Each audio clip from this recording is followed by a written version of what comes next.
Hello, Cindy Weber here. We're not actually going to be meditating today. I just wanted to talk to you about some obstacles that sometimes come up for people when they meditate. And you know what? People have been trying to meditate for thousands of years, so you wouldn't be the first who thought meditation just wasn't for you after trying it a time or two. So let's review some of the ways, some of the obstacles that people have in their lives, and then how to remove them. The first one is doubt. The uncertainty about whether something will work or not often plagues many people in the beginning of their practice. You may think, this can work for others, but it won't work for me. Sometimes doubt is healthy, teaching us to look closely at things before we buy into them.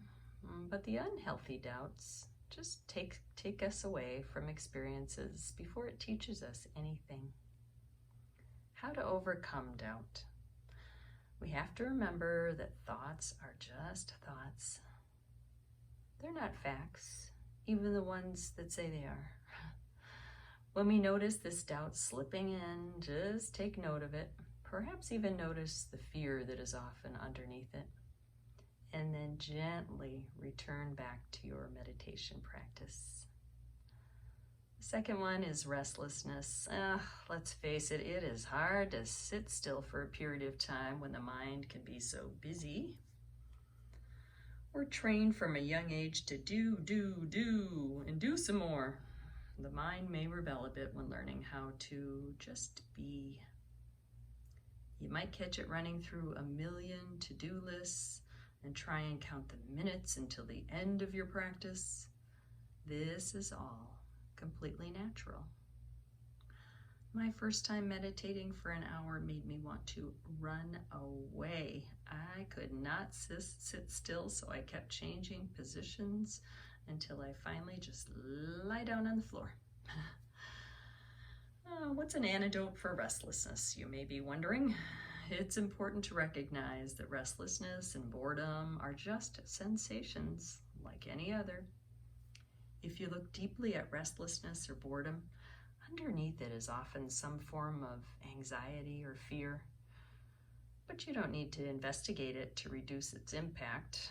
Just name it as you recognize it, and that can really help lessen the impact. You might even try adopting a beginner's mind and getting curious about the sensation of restlessness. This is how you get back on track while meditating. The third is irritation. Getting irritated occurs for many reasons. Maybe we don't feel like we're having a good meditation experience, or there's an annoying noise in the room, or some emotion that's coming into the picture, making you feel irritated. In other words, we're irritated that we're so restless in this practice. How can I overcome irritation? Well, our urge is to resist the irritation, but we have to remember the saying, what we resist persists. I love that one. So include irritation as part of your mindful experience. Recognize that it's there, allow it to be there for a moment, and then we can either investigate it more deeply or watch it as it naturally comes and goes. The fourth obstacle you may be feeling is wanting. You'll notice when you practice that your mind may fall into a state of wanting to be somewhere else, anywhere else than meditating. Or maybe it's even more innocent, like, oh, I'm hungry, I want to eat something. And so then the mind starts drifting onto different food options you have in your house. Or before you even get to practice, your mind wants things to be different than they are, so you don't even get to practice.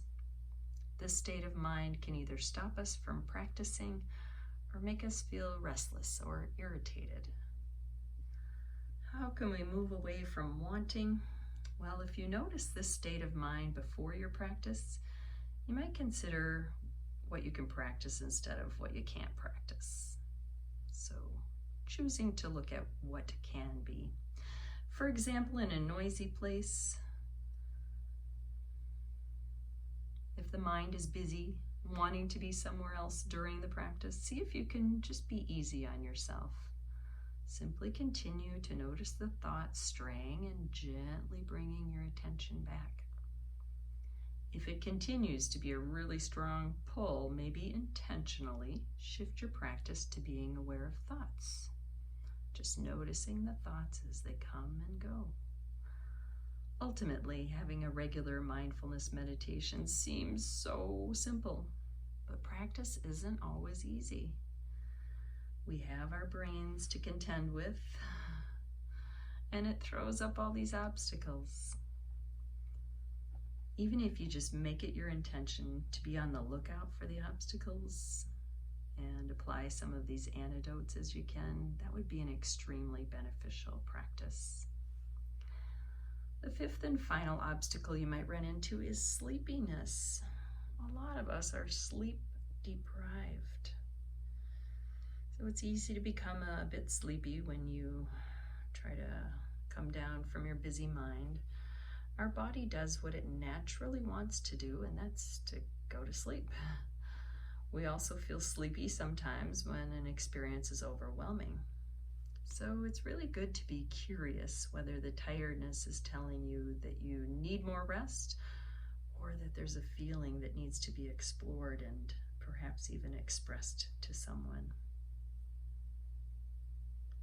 Be forgiving of yourself as you go, and remember that you can always begin again. Thank you for joining me today. Namaste.